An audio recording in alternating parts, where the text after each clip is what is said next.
Mesdames et messieurs, bonsoir, merci de votre fidélité. C'est l'un des départements ministériels les plus importants dans la mise en œuvre des grands projets de développement inscrits au programme d'action du gouvernement 2. Le président Patrice Talon y accorde d'ailleurs une importance particulière. Sur toute l'étendue du territoire national, de grands travaux sont menés. Quel bilan faire aujourd'hui, après un an, dans ce second quinquennat du président Patrice Talon? La personne la mieux appropriée pour y répondre nous fait l'honneur d'être sur ce plateau. Monsieur le ministre des Infrastructures et des Transports, Monsieur Hervé Romain. Bonsoir, Monsieur le ministre. Bonsoir, Monsieur Pécou. Merci d'accepter notre invitation. Et pour m'accompagner dans cet entretien, je suis avec Loris Davot de Eden TV. Bonsoir, Loris Davot. Bonsoir, Ricardo. Bonsoir à tous. Monsieur le ministre, bonsoir et merci de votre disponibilité. Merci. Bonsoir, Monsieur Davot. Monsieur le ministre, dites-moi, quelle est la place qu'occupe votre secteur d'activité dans le PAG 2? Tout d'abord, je voudrais vous remercier de l'opportunité que vous m'offrez pour faire aux Béninoises et aux Béninois le point de ce que nous avons réalisé dans le secteur des infrastructures de transport durant cette première année du quinquennat 2021-2026. Les infrastructures et les transports dont l'importance n'est plus à démontrer occupent une place de choix dans le programme d'action du gouvernement. Aujourd'hui, nous pouvons affirmer que le gouvernement, dans sa vision, est en symbiose avec les populations, parce que cette vision du gouvernement qui consiste à accorder une place de choix aux infrastructures est partagée par les populations. Je dois vous dire que nous avons effectué, il n'y a pas si longtemps que ça, une tournée d'information et d'explication sur la cherté de la vie. Ah oui. Tournée gouvernementale. Absolument. Et je puis vous assurer qu'au cours de cette tournée, oui, nous avons été fortement impressionnés par l'intérêt des populations, l'attachement des populations à la mise en œuvre du PAG. Ah oui. Lorsque nous présentons les questions liées à la cherté de la vie, notamment les causes, les mesures prises par le gouvernement pour atténuer les effets de cette situation conjoncturelle, et les populations, généralement, ce qui nous revient, c'est est-ce que après, malgré cette situation difficile, cette conjoncture économique difficile, le gouvernement va-t-il pouvoir réaliser ce qui est prévu au PAG? Et donc nous avons senti qu'au-delà des questions de cherté de la vie qui sont réelles, les populations sont attachées à la mise en œuvre du PAG. Et lorsque nous avons fait la synthèse, parce que le gouvernement a fait une synthèse des préoccupations des populations, des différentes doléances. Des doléances. Et nous avons recensé 1100 préoccupations et doléances qui peuvent être réparties en deux grands ensembles. Il y a les doléances et préoccupations directement liées à la cherté de la vie. Absolument. Et puis, il y a les préoccupations structurelles et spécifiques. Parmi les préoccupations structurelles et spécifiques, le besoin de construction de routes ou d'aménagement de pistes rurales vient largement en tête. Ceci corrobore la vision du gouvernement en investissant dans les infrastructures. Des infrastructures de qualité. Des infrastructures de qualité, bien planifiées et une planification équilibrée et sur toute l'étendue du territoire national. Aujourd'hui, le programme d'action du gouvernement 2021-2026, c'est 25% d'infrastructures. Le volet infrastructure, transport représente 25%. Voilà. C'est donc presque, je dirais, le quart, en fait. C'est le quart. C'est le quart du PAG. La route, c'est le développement. La route, c'est la vie. Lorsque vous allez dans le monde paysan, les agriculteurs, la première chose qu'ils vous demandent, à part les intrants, bien entendu, qui leur permettent de produire, faites-nous la route pour nous permettre d'écouler nos produits. Simplement. Et c'est pour ça que dans mon ministère actuellement, le ministère des Infrastructures et des Transports, il y a une direction qui s'occupe du désenclavement et des pistes rurales. Avant d'en venir au bilan de toutes les routes qui ont été construites depuis quelques années, intéressons-nous aux réformes menées depuis 2021 dans votre département ministériel. Parlez-nous de toutes ces réformes, Monsieur le ministre. Les réformes, nous en avons eu au ministère des Infrastructures et des Transports. Nous avons des réformes déjà opérées avec succès et des réformes qui sont en cours de mise en œuvre. D'implémentation. Au titre des réformes opérées avec succès, nous avons la création de la Société des infrastructures routières et de l'aménagement du territoire. La CIRAT. La CIRAT, c'est ça. Qui est née de la fusion de l'ancienne Société des infrastructures routières et de l'Agence du cadre de vie pour le développement du territoire. Ces deux structures ont été fusionnées pour créer la CIRAT pour une plus grande synergie d'action, une plus grande efficacité et une plus grande efficience dans la mise en œuvre du PAG. Et puisque c'est du neuf, la CIRAT, on peut le rappeler à qui ne le savait pas, la CIRAT est la Société des infrastructures routières, de l'aménagement et du territoire. Oui. La CIRAT a pour mission de réaliser, de gérer, d'exploiter et d'entretenir l'ensemble des infrastructures routières, les édifices publics, les aménagements paysagers, et la gestion des postes de péage. La CIRAT aujourd'hui est notre bras opérationnel. La création de la CIRAT a eu pour conséquence directe la réorganisation de la Direction générale des infrastructures de transport, la DGIT, qui aujourd'hui s'occupe des questions de conception, de suivi et évaluation. C'est un rôle stratégique qui est désormais conféré à la Direction générale des infrastructures de transport. Donc les rôles sont bien clairs. Ça, c'est une réforme majeure. Nous avons également, en termes de réforme, au port autonome de Cotonou, nous avons confié la gestion du port au port d'Anvers International. Nous appelons ça gestion déléguée. Et dans le temps, beaucoup de Béninois se posaient la question des résultats, de la pertinence. Et j'avais... À juste titre, évidemment. Oui, à juste titre. Juste titre. Et nous-mêmes, on avait besoin de nous assurer que nous avons pris une bonne décision. Et donc, j'avais promis sur ce même plateau, il y a 2 ans, que nous allons recruter un cabinet international pour faire l'audit des performances de la gestion déléguée du port. Eh bien, nous avons lancé un appel d'offres international, nous avons recruté un cabinet international qui a fait l'audit de performance de cette gestion. Et le cabinet a rendu son rapport le 25 février dernier et nous avons pu conclure à la base de ce rapport que les objectifs fixés à travers le mandat de gestion sont globalement atteints. Atteints au plan de la gouvernance, au plan des opérations, au plan des finances, au plan des systèmes d'information et au plan de la gestion des ressources humaines. Au plan de la gouvernance aujourd'hui au port, nous avons un plan directeur du port. Notre port n'avait pas de plan directeur. Aujourd'hui, nous avons un plan directeur du port. Nous avons un code d'éthique au port. Nous avons une nouvelle réorganisation.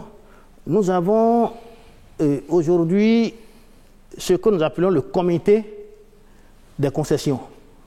Le directeur général du port ne peut pas se lever aujourd'hui et faire des concessions. C'est un comité qui étudie. Il y a une procédure qui est mise en place désormais. Très bien. Au plan des opérations, nous avons aujourd'hui le renouvellement des équipements, de tout ce qui est équipement naval. Nous avons acquis des remorqueurs. Nous avons 2 grands remorqueurs de grande puissance. Nous avons également refait la vigie, la tour de contrôle. Au plan des finances, nous avons assaini les finances du port de Cotonou. Les états financiers du port sont aujourd'hui certifiés par les commissaires aux comptes sans réserve. Ceci nous a donné une grande crédibilité et le port autonome de Cotonou est capable aujourd'hui d'aller sur le marché financier. Le port aujourd'hui est crédible. Le port peut aller sur le marché, ses finances sont assainies. Et sur le plan des systèmes, aujourd'hui nous sommes en train d'implémenter le système d'information portuaire au port de Cotonou, qui implique tous les acteurs du port. C'est une plateforme qui permet une interopérabilité de tous les acteurs, de tous les systèmes qui interviennent. Monsieur le ministre, autrement dit, la gestion déléguée est un choix concluant. Et mieux, je vais finir en disant qu'il y a un plan de formation du personnel. Et ce sur quoi nous travaillons aujourd'hui, c'est ce transfert de compétences. Nous avons commencé déjà à, dans le personnel dirigeant, à avoir des Béninois progressivement, parce que nous ne pouvons pas garder le port d'Anvers éternellement. Nous travaillons pour ce transfert de compétences.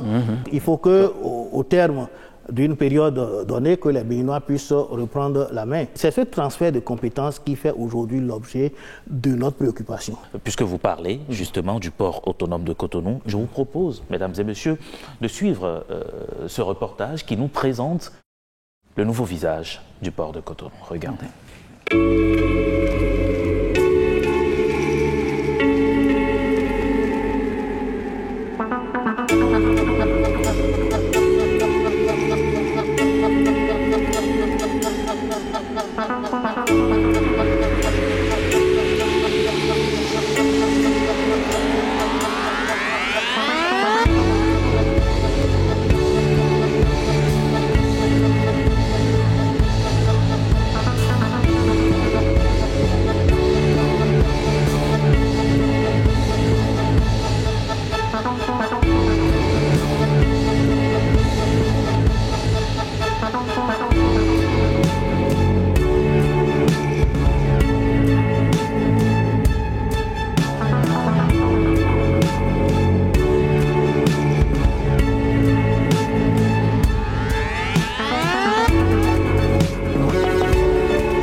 Monsieur le ministre, on vient de le constater à travers cet élément, le port autonome de Cotonou se métamorphose.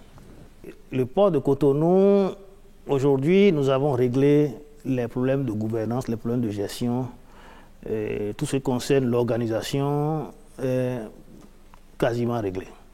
Nous avons initié 12 projets d'infrastructure. Nous avons déjà lancé la construction d'un nouveau terminal vraquier, le terminal 5, nous l'avons dénommé, qui en fait résulte du déplacement et de la démolition de l'actuelle traverse. Et avec une ouverture qui permet une passe de 550 mètres. Donc nous avons ce que nous appelons le rayon d'évitage aujourd'hui, qui sera de 550 mètres. Et cela servira à quoi? Et cela servira à la manœuvre des plus grands navires. Aujourd'hui, nous sommes limités, mais lorsque nous aurons réalisé ces travaux, nous pourrons accueillir les plus grands navires, les gros porteurs. Et donc ce terminal vraquier fait 20 hectares avec un linéaire de quai de 550 mètres aussi. Et aujourd'hui, nous sommes en train de sélectionner un concessionnaire pour exploiter ce terminal vraquier. Nous avons lancé la reconstruction des quais nord et en même temps l'extension vers l'ouest du bassin portuaire de 154 mètres. C'est-à-dire la limite ouest du port, du bassin portuaire sera déplacée, sera agrandie de 154 mètres linéaires, ce qui va nous donner sur les quais nord 1600 mètres linéaires de quais et au quai sud nous aurons 700 mètres linéaires. Le plus important, c'est la profondeur. Le tirant d'eau serait de 16 mètres au nord et de 15 mètres au sud, ce qui va conférer à notre port un total de 1600 au quai nord, 700 au quai sud. Ça fait déjà 2300, plus les 550, nous aurons un linéaire de 2850 au total. Le linéaire de quai, c'est important. Et ça commence à devenir... Toutes ces innovations répondent à quel défi? L'année dernière, nous avons traité un peu plus de 12 300 000 tonnes de marchandises. Notre objectif est d'aller à 25 millions de tonnes. Donc plus que doubler. Wow. Avec ces travaux que nous engageons, nous allons plus que doubler la capacité du port de Cotonou. Le projet numéro 3, c'est l'accès centralisé au port de Cotonou. Cet accès centralisé sera couplé avec un parking tampon que nous allons aménager à Zongo. Le parking de Zongo, c'est un parking de gros porteurs qui serait un parking de regroupement d'abord des camions avant l'appelé. Et c'est de là que les camions seront appelés par le système centralisé qui est automatisé et numérisé. Le quatrième projet, c'est la zone logistique portuaire. Ah oui. Cette zone logistique, c'est une zone où vont se mener des activités de très grande valeur ajoutée. Et nous l'avons conçu, c'est une innovation, ça n'existait pas dans le port. En Afrique, ici, il n'y a que le port de Tanger-Med qui a cette zone logistique portuaire. Et nous allons être probablement le deuxième port à le faire.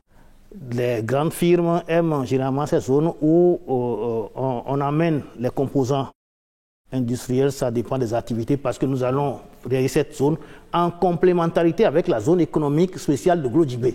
Ah oui. Il y aura des activités qui vont se mener là. L'opérateur vient, il fait les assemblages. Ça dépendra de ce que nous aurions retenu avec ces opérateurs. Des grandes multinationales pour des grandes multinationales et de redistribution maintenant dans la zone. Il y a de grandes firmes qui viennent finir les assemblages, quelques montages et après on redistribue. Donc nous aurons cette zone logistique qui est une zone à forte valeur ajoutée qui va s'installer avec un opérateur pour cette zone. Le cinquième projet, c'est le poste d'hydrocarbures. Nous allons construire un poste d'hydrocarbures pour augmenter notre capacité à traiter les hydrocarbures. Le Burkina Faso fait passer par le port de Cotonou l'essentiel de ces hydrocarbures. Donc nous allons augmenter notre capacité en construisant ce nouveau poste d'hydrocarbures. Le sixième projet concerne l'aménagement de l'actuelle zone port de pêche. Le port de pêche sera déplacé, je vous dirai tout à l'heure comment il sera déplacé, mais en lieu et place, nous allons faire une zone de service nautique où il y aura la station de carénage, la station de remorquage, tout ce qui est équipement naval serait à ce niveau-là. Le projet qui vient après ce projet, c'est le Grand Okoué, le parc logistique du Grand Okoué. C'est le septième projet. C'est des entrepôts que nous allons construire. 96 000 m² d'entrepôts. Et ce serait construit à Calavi. Nous allons délocaliser tous les entrepôts qui sont actuellement dans le port pour les emmener dans ce parc logistique du Grand Okoué. C'est une dénomination, il y a beaucoup d'activités, mais le port a 45 hectares qu'il va aménager là-bas pour construire des entrepôts. Nous avons le huitième projet qui est le port de pêche. Lorsque nous déplaçons le port de pêche de là où il est actuellement, nous aménageons un nouveau port de pêche à Plakodji, à l'extrême est du port. Ça va être un nouveau port qui va être construit, un port de pêche aux normes internationales. Le neuvième projet, c'est un projet immobilier. C'est le Centre des affaires maritimes. Le Centre des affaires maritimes, c'est un grand édifice que nous voulons construire. Nous avons déjà fini les études architecturales et techniques. Et dans les semaines à venir, ce chantier va démarrer pour recevoir tous les usagers du port, tous les services d'abord la direction générale du port, les acteurs portuaires, tout ce monde sera logé dans le centre des affaires maritimes où manutentionnaires, consignataires, transitaires, les agents maritimes, tous vont se retrouver là.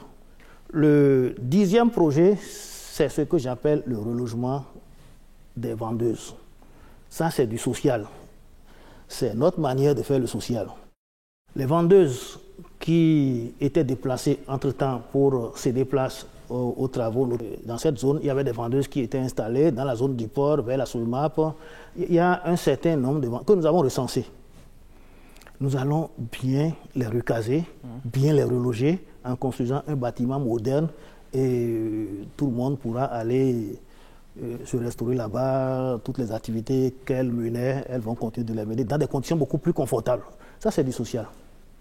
C'est vraiment du social Autrement dit, les innovations au port autonome de Cotonou n'induiront pas à la destruction de toutes les activités aux encablés du port? Non, ça ne peut pas, puisque c'est des acteurs aussi. Nous les considérons comme des acteurs portuaires. Lorsque vous venez au port, il vous faut quand même manger à midi. Ah oui. Donc, ce sont ces dames-là qui remplissent cette fonction-là et nous tenons compte de leur résistance dans tout ce que nous faisons. Le 11e projet, c'est toujours dans le sens du confort des acteurs portuaires. Les conducteurs de camions, lorsqu'ils seront sur le parc Zongo, le parc que j'ai présenté au projet numéro 3, nous sommes en train de leur construire un hangar, mais ce n'est pas n'importe quel hangar. C'est un hangar où ils auront toutes les commodités. Ce hangar qui est attenant au parking tampon, parking gros porteur, le parking de Zongo. Le dernier, 12e projet, c'est la reconstruction du mur, de la clôture du port. Je tiens à dire que nous sommes en train également de réformer, de moderniser la gestion de la main-d'œuvre docker au port de Cotonou. Donc il va y avoir la création d'un bureau d'embauche unique qui fournira cette main-d'œuvre à tous les manutentionnaires, toutes les sociétés de manutention. Désormais, se sont constitués en un groupement d'intérêt économique que nous avons parrainé. Donc, la gestion de la main-d'œuvre d'Israël ne sera plus l'affaire d'une seule société, mais d'un groupement d'intérêt économique. J'ai présenté ces projets parce que, à la différence du mur de clôture que tout le monde voit, le port est une enceinte fermée. Tout le monde ne va pas au port. Ne va au port que celui qui a quelque chose à y faire. Donc, aujourd'hui, je présente ce qui est en train d'être fait aux Béninois qui n'ont pas la chance de rentrer à l'intérieur du port. Monsieur le ministre, vous avez cité 12 projets phares. C'est très beau d'entendre tout ça. Mais dans quel délai cela sera réalisé? Dites-nous. Bon, alors chaque projet avec ses délais. Justement. Pour le terminal vraquier, en septembre 2024, nous en aurions fini. Alors, la reconstruction des quais nord, c'est un travail que nous allons faire par phase. Parce que nous ne pouvons pas bloquer le port pour finir tous les 1600 mètres linéaires de quai avant de... Nous avons fait un phasage. Nous avons fait ce travail-là en 5 phases. Et la dernière phase sera terminée en 2026. L'accès centralisé, c'est très bientôt. Nous avons déjà commencé par utiliser le parking de Zongo. Le gros porteur, nous l'avons commencé. Parallèlement, nous allons continuer les aménagements. Ce qui est fait aujourd'hui n'est pas encore l'ouvrage final. Nous allons traiter le sol, mettre en place un système de vidéosurveillance pour gérer les entrées-sorties de camions à l'intérieur de ce parking et pour connecter avec le système d'information portuaire qui permettra l'appeler de ces camions-là. Un camion ne sortira de cette zone tampon que lorsqu'il est appelé pour aller directement charger. Et c'est lorsque toutes les conditions sont réunies. C'est le cas déjà aujourd'hui, mais nous allons l'améliorer. Autrement dit, la pagaille d'alors est révolue. Il n'y a même plus de pagaille aujourd'hui au port. En termes de construction de routes, qu'est-ce qui a été fait? Aujourd'hui, nous avons un réseau routier performant. Dans la sous-région, on peut quand même dire que le Bénin occupe une place de choix en matière de réseau routier. En 2016, l'indice général du réseau routier était de 46%. Déjà en 2020, on était à 63%. Aujourd'hui, nous sommes bien au-delà Et je suis presque sûr qu'à la fin du quinquennat, nous serons à plus de 80%, nous allons dépasser les 80%, ce qui va nous classer en tête des pays en matière d'indice de réseau routier. Aujourd'hui, le métier de transporteur n'est pas professionnalisé. Donc, on utilise encore un test de mai 1979. Eh bien, nous avons déjà, avec l'appui de la coopération technique belge, nous avons rédigé une loi portant sur le transport routier qui est actuellement à la Commission nationale de législation et de codification.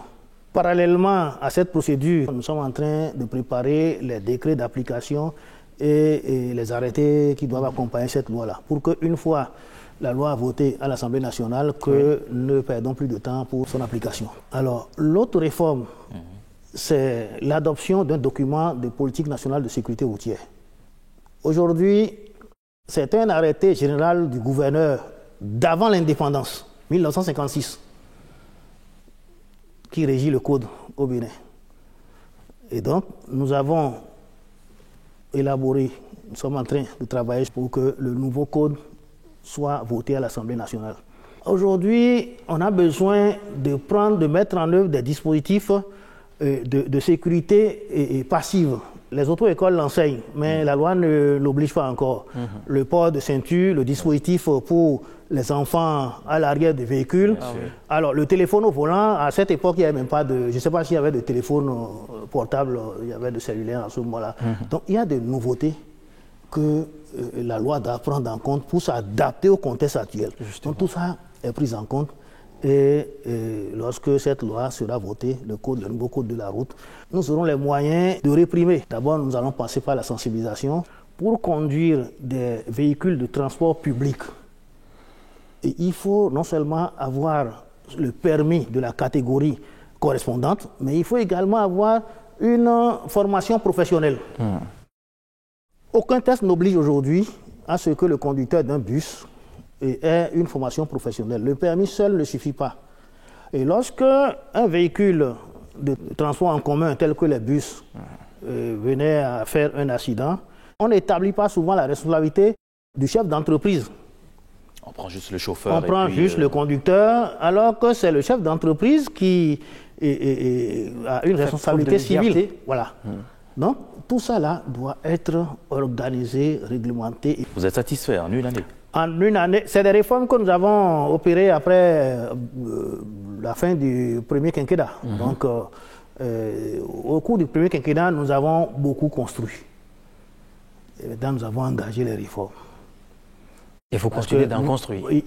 Nous continuons d'en construire. Vous allez voir tout à l'heure que le PAG2 est autrement plus volumineux que le PAG1. Ah oui. Oui. Et c'est pour ça que nous nous sommes donné les moyens en créant la CIRAT SA.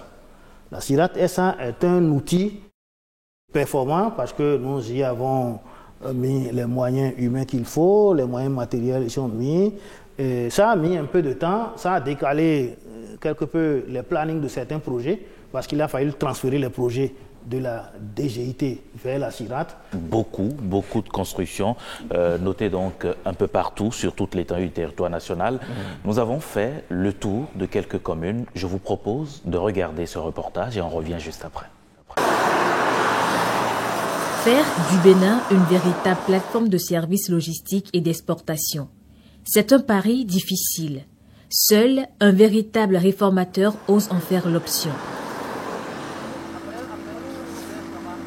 Le Bénin sous Patrice Talon se distingue année après année par des réformes transversales que le développement de la route vient booster. C'est les routes qui font un pays. Depuis que le président Patrice Talon est venu sur le pouvoir, le pays a changé. La boussole du navire Bénin est dorénavant orientée développement. Les promesses ont fait place aux réalisations. La croissance économique et le bien-être social des Béninoises et Béninois riment avec la densification du réseau routier. L'essentiel est réglé. La dynamique de construction suit son cours. Tout comme le boulevard de la Marina avec sa prestigieuse statue de l'Amazone, des artères modernes se multiplient dans tout le pays, manifestement très bien adaptées au trafic de l'instant et intégrant les exigences d'un futur de fierté. À Porto Novo, la rocade brille malgré la nuit profonde pour le bonheur des Aïnovi. Aujourd'hui, nous sommes très contents d'à Porto Novo par rapport au tracé de voie. C'est éclairé, on circule normalement, c'est bien.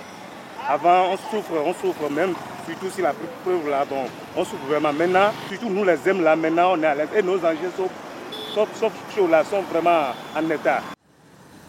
La métamorphose qui imprime les actions du gouvernement de Talon force l'admiration et la fierté nationale. Révéler le potentiel du pays, c'est également par le bitumage des voies d'accès aux vallées nourricières. Celle du tronçon Lalo-Tofo a une histoire. À notre arrivée, on a dû faire des études géotechniques, des sondages pour pouvoir identifier la nature des sols que nous traversons. Il se trouve que c'est des sols qui ont une portance très faible et qui ne sont pas indiqués pour la construction des routes. Donc il faille les traiter. Sur tout le tronçon Tofolal, on a déjà des sols difficiles, donc particulièrement dans le fleuve, c'est une zone difficile, infranchissable en saison de pluie. Les populations ne pouvaient pas passer d'un côté à l'autre. La garantie contractuelle est décennale, c'est de 10 ans, mais c'est un pont qui pourra facilement faire 50 ou 100 ans. Les travaux d'aménagement et de bitumage de la route Zonyanando-Guaname-Konwian et ses bretelles Kove-Guaname et Kogede-Zakota sont bouclés. Avant l'aménagement de cette route, nous mettions 2 heures d'horloge pour aller de Adjawere à Boycon et 2 heures encore entre Boycon et Kmawuyan.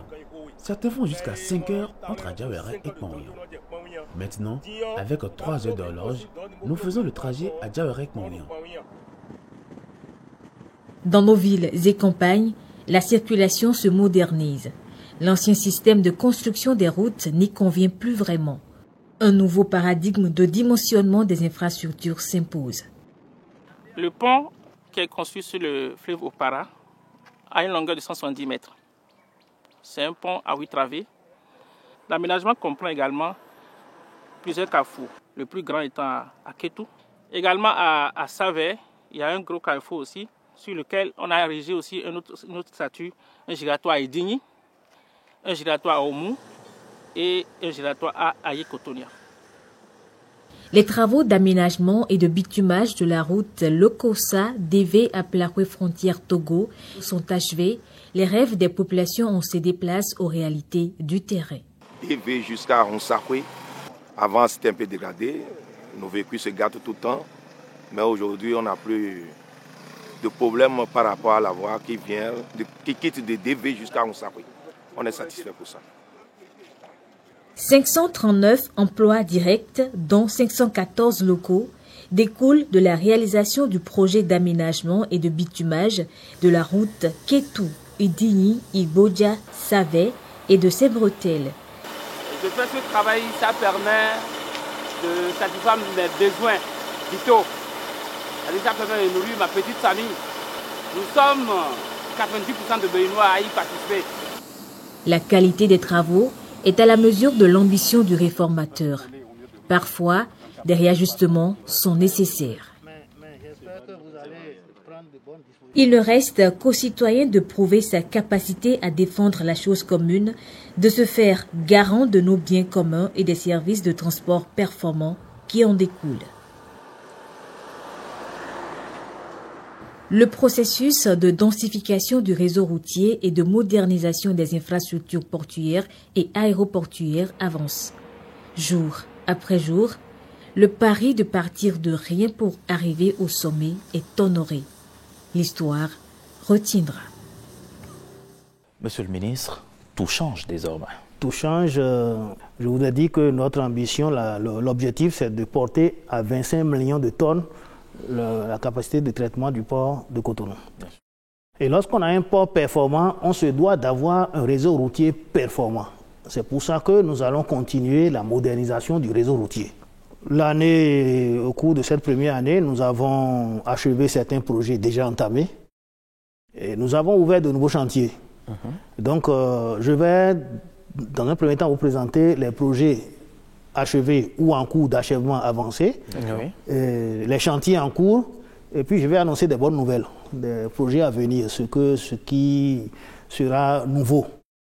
Alors en termes de projets en cours d'achèvement avancé, il y a le boulevard de la Marina que tout le monde connaît, que tout le monde voit. Et à la différence du port, tout le monde passe par là et on voit comment le chantier évolue, tout le monde voit que ça va vers la fin. Il y a la rocade de Porto-Novo que nous avons quasiment achevée. Il y a quelques extensions que nous allons faire bientôt. Nous avons la route Ketou-Savais, avec toutes ces bretelles. C'est un dernier chef-d'œuvre que nous sommes en train de livrer. Les travaux sont terminés. Et nous sommes en train de procéder aux essais de réception. Et il y a la route Lokossa-DV à Plahoué. Alors, c'est une belle route également. Ça fait partie de nos dernières réalisations. Okay. Nous avons le pont de Wamé, le deuxième pont. Je ne parle pas du premier.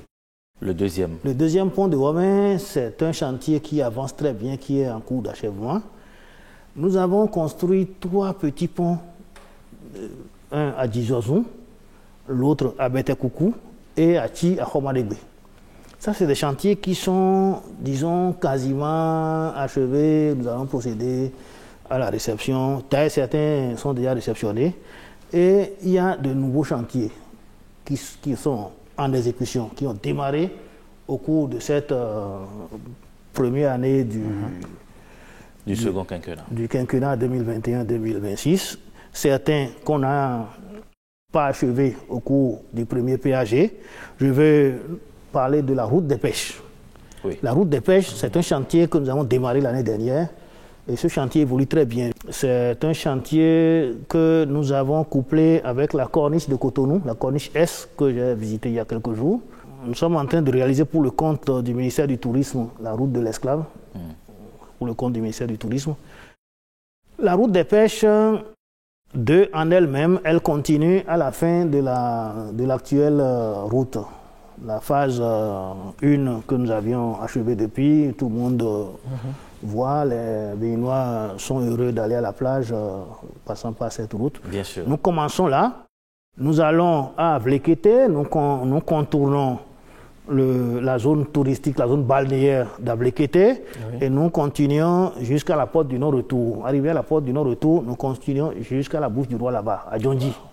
Nous avons la route Bani-Kwara et Kérémou, frontière du Burkina Faso. C'est une route qui a démarré et qui évolue très bien. Nous avons la route Guessou Sud, Fabouré-Sinandé. Il y a la route Beterou, Tchaourou, frontière du Nigeria, qui est aussi en chantier. Nous avons lancé l'année dernière la route Djougou-Penko-Kéroubani-Kwara. C'est la route cotonnière. Cette route évolue bien. Il y a les routes Missé-Sento, Sinvié, Sédia-Denouzé, et Kalabikota, Ouedo, Kokodji, c'est des routes. Il y a la route Ouadon, Adjara. Nous avons fait la ceinture d'Adjara. Tout ça, c'est des chantiers qui sont en cours. Nous avons lancé également le tronçon Berouboué-Kandi-Malanville. Ah oui.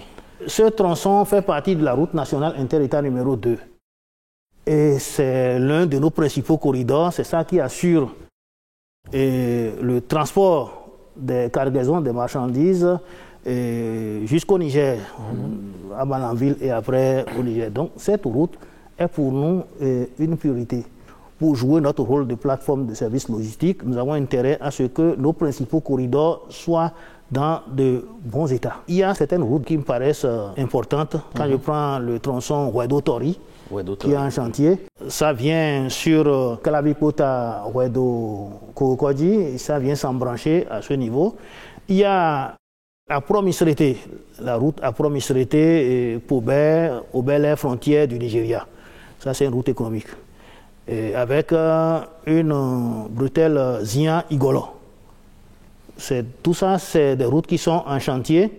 Encore en chantier, nous avons le pont sur le lac Toro. En période de pluie, les Béninois ont beaucoup de difficultés à ce niveau. Donc, ce pont est en chantier aujourd'hui.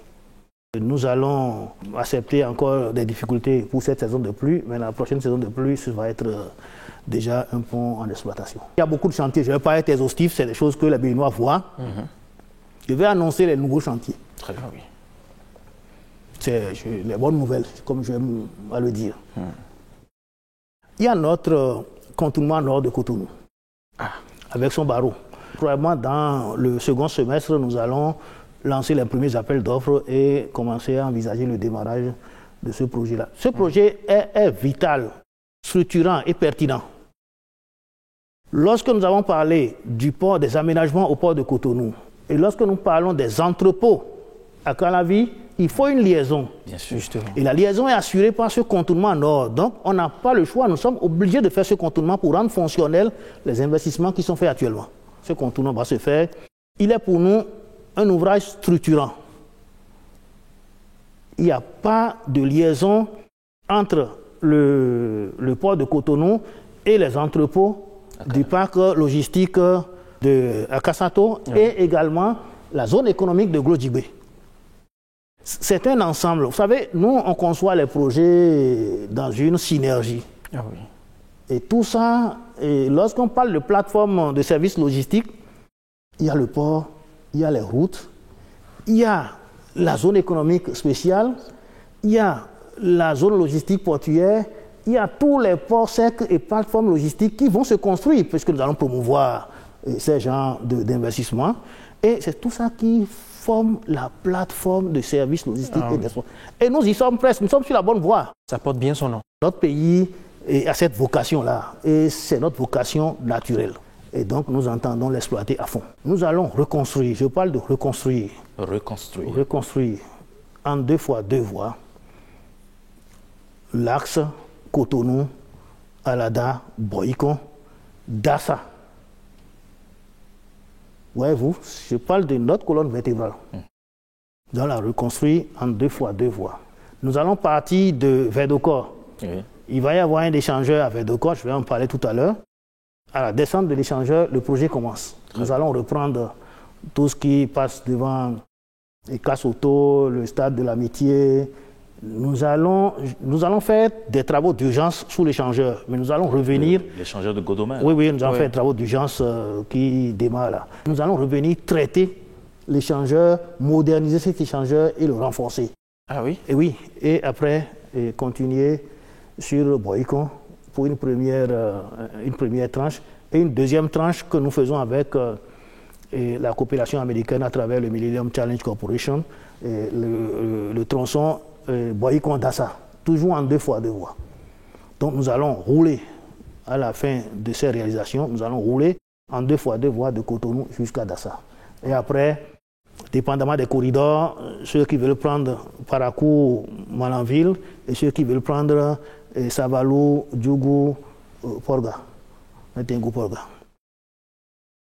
Il y a le dédoublement de la route Sémé-Porto Novo. Ça, c'est des projets clés. Je ne peux pas citer tous les projets. Nous allons faire en 2 fois 2 voies à partir du giratoire de Sémé jusqu'à Porto Novo.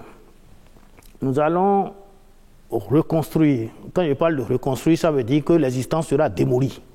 Nous allons reconstruire le pont de Porto Novo. Un pont que nous allons bien dimensionner pour permettre d'avoir un tirant d'air suffisant, parce que nous voulons favoriser le transport fluvial lagunaire. Et le dédoublement va se faire vraiment aux normes avec une emprise confortable. L'autre projet qui est un projet important, c'est le tronçon Kota-Kwande-Peyonko. Je passe rapidement. Et le tronçon Parakou-Berouboué fait partie de la route nationale inter-État numéro 2. C'est toujours le corridor principal qui est intéressé. L'idée qui sous-tend tout ça, c'est l'option faite par le chef de l'État de relier tous les chefs-lieux de communes par au moins une route bitumée. Alors, à l'issue de ce programme, tous les chefs-lieux de communes seront reliés par au moins, je dis bien au moins une route bitumée. Ça peut être plusieurs, mais au moins, il y aura plus de chefs-lieux qui ne soit pas relié par une route bitumée. De gros chantiers. De gros chantiers. Quand vous parlez, par exemple, du pont de Porto Novo, vous parlez de l'échangeur de Védocor jusqu'à Calavi et aller jusqu'à Boïcon, même au-delà. Comment les Béninois vont circuler finalement quand vous allez commencer tous ces projets? Il n'y aura plus de voies pour circuler. Si, il y a des voies pour circuler. Nous, on ne fait jamais de projet sans études préalables. Et les règles de l'art recommandent, exigent d'ailleurs, que lorsque vous construisez une route, vous prévoyez des déviations. Nous allons veiller à ce que les déviations soient entretenues. Et nous avons un phasage. Nous ne démarrons pas les projets n'importe comment, nous avons un phasage. Lorsque nous allons démarrer Boïcon Dassa par exemple, c'est parce que nous avons déjà fini le quai Toussaint-Vert.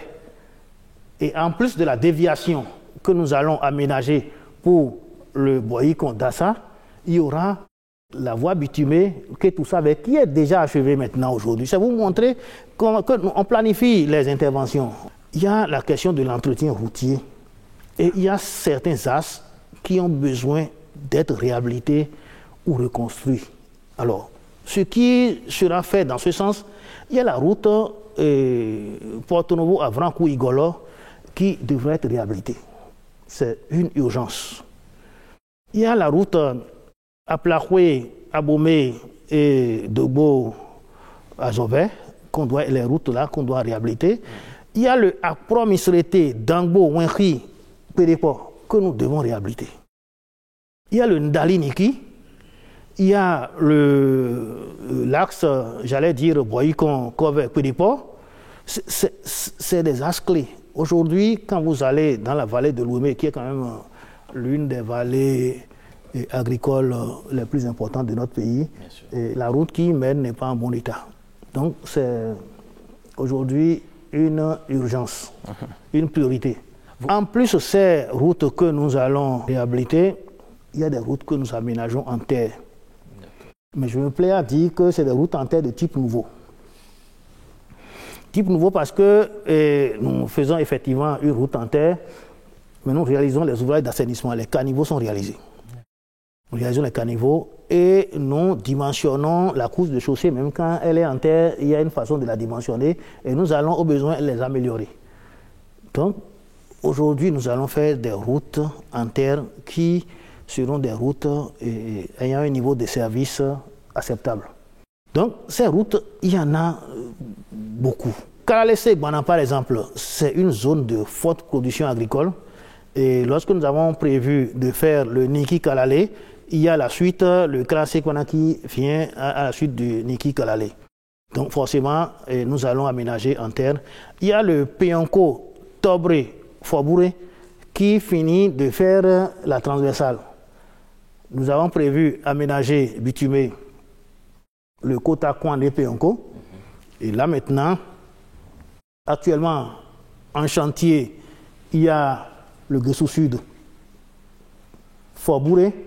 Maintenant, entre les deux, nous faisons en terre pour que la transversale passe. Il y a également une route Koulékamen à Gbaïzou-Abomey, où nous avons le pont de Ahobwea.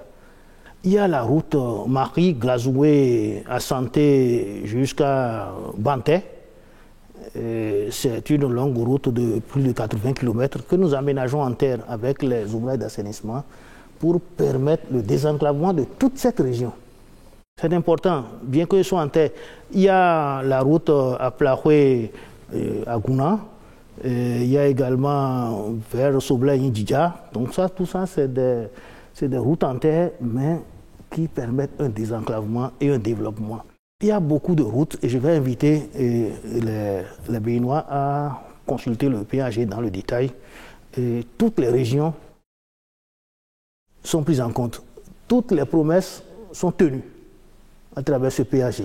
Le détail est même sur le site du gouvernement. Vous vivez donc la route, monsieur le ministre, comme vous le dites. La route. Je vis tout. Je vis tout ce qui est infrastructure, je vis les transports.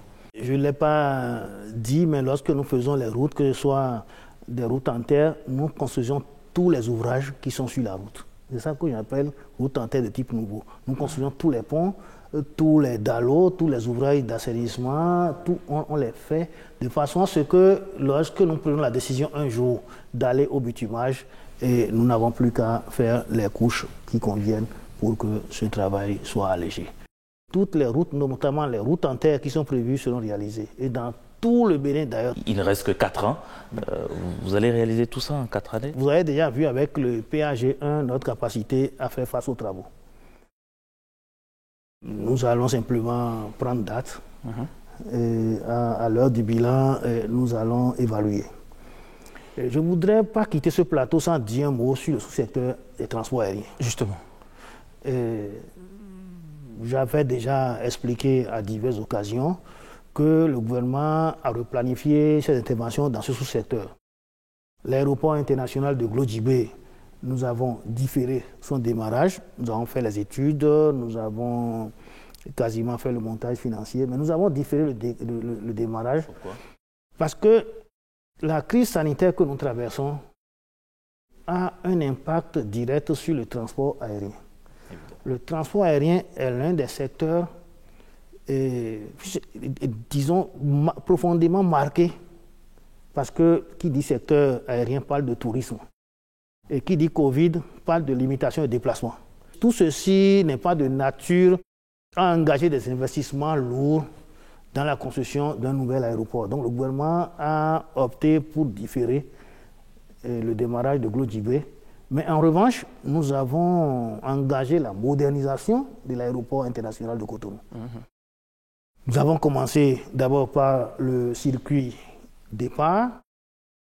Nous avons mis aux normes la piste.